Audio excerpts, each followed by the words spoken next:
Hey, what's up guys? I'm the Wiggling Wolf and hope y'all are having a good day. First of all, I want to apologize really quickly that I didn't really have any Destiny videos last week, or not very many videos in general. I was revamping what I'm uploading to the channel. There are still going to be Destiny videos, obviously, because it's a sniping guide for Destiny. But I'm just kind of, upload a little bit more variety stuff. Destiny will still be around though, so don't worry. If I need to take kind of a half break from YouTube and a full break from Destiny last week just to kind of clear my mind and figure some stuff out. So I hope you like the new stuff, but anyways, on to the sniping guide, because that's what you're here for. You want to be a sniper. First off, for this video, this is extremely basic.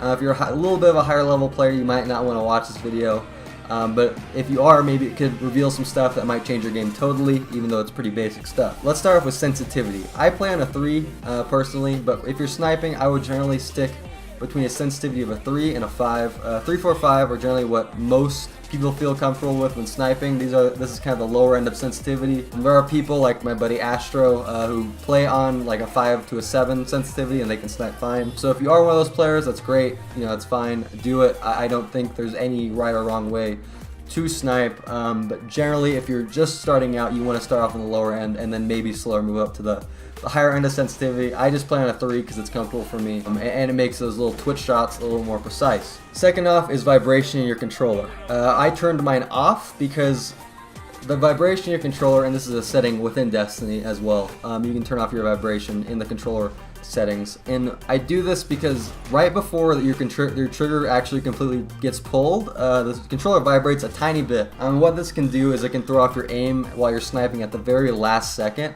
This is kind of a little more of a lesser known thing. It makes your shot feel a lot cleaner when you take it. If you try this out, it might feel very uncomfortable at first, but I would play at least 5 games like this, and if it's totally not working for you, then stick with the vibration on. It's really what you're comfortable with. A lot of the stuff, same with sensitivity, if you're comfortable with it, do it. If not, then stick with what you're comfortable with and practice that way. But I think that the vibration off thing is something you should definitely try out. It might just kind of totally change your game and make your shot a lot cleaner than it actually is right now. If you're a higher skill player, and if you're just learning, it'll make things feel a little weird at first, and then it might make you more accurate in the long run. On both the PS4 and the Xbox One, you can change your button layout. For the PS4, it is settings, accessibility, button layout. For the Xbox One, I believe it is in My Games and Apps, and there's an actual app that's for controller settings. That's where mine was. If it's not there for you, then just piddle around in the settings. It should be there. I know it's there actually because I changed the controller for the Xbox as well back in the beginning. So the way I play is my L1 button acts as my X button. So I jump with my L1 button, kind of like bumper jumper.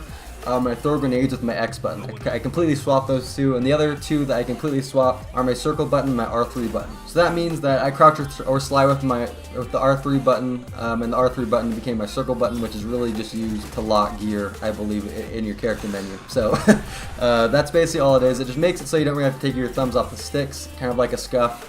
It basically acts in the exact same way, so you don't have to really blow $100 on a scuff. I don't use a scuff, I use Vortex Control Freaks, if you want to look those up. They make my sniping shot a little bit more accurate, at least it feels that way. It could be totally a placebo effect, but that's just how it feels. I'm not telling you to go out and buy Vortex Control Freaks.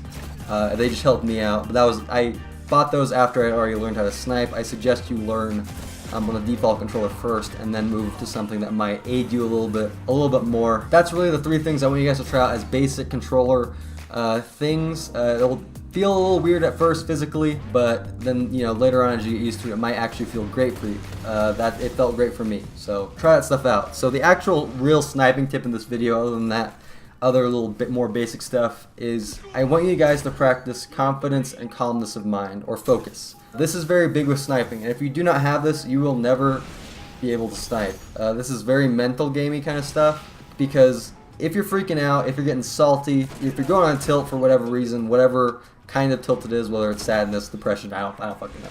You know what I mean? You have to be calm when you're sniping. If you're not, you're going to miss 90% of your shots. It's very hard to snipe if you're not focusing in on what you're doing in the moment. At least to snipe at a higher accuracy percentage level, like a top tier player. That's something I want you guys to practice. This is really good to practice in Rumble, Trials of Osiris, Skirmish, in those 1v3 situations and trials where you just don't freak out. Just take a deep breath, stay calm, try it out. It'll make your mind calm, and it'll actually make you a better sniper because of that. It's like a cause and effect kind of thing. Same with Rumble, it'll help you multitask.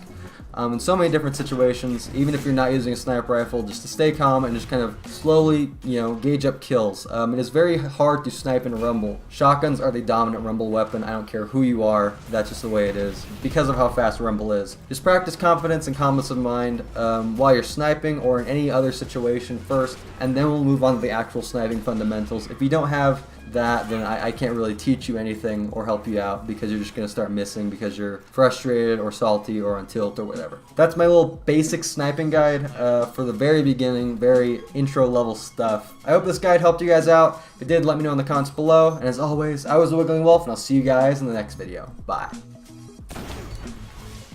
Ooh, damn.